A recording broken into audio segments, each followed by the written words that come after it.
सगळ्यात पहिल्यांदा मी म्हणलो होतो विलिनीकरण आता काही फायदा नाही, आम्हाला करायचं पण नाही, कारण का दादाची भावनिक इच्छा होती की पवार साहेबांचं वय बघता पवार साहेबांबरोबर एकत्रित येणं ही त्यांची भावनिक इच्छा होती. 18व्या वर्षी अजितदादांचे वडील हे वारले.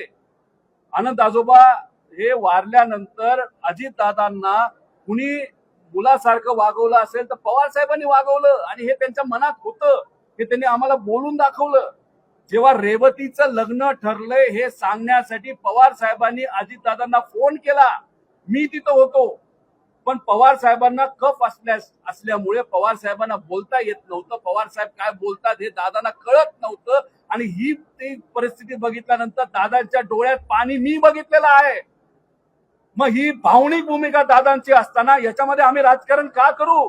अरे नको आम्हाला हे विलिनीकरण, पण अजितदादांना न्याय तर द्या. ठीक आहे, एफआयआर तर करा. साधी एफआयआर होत नसेल तर अजितदादांना न्याय कसा मिळणार?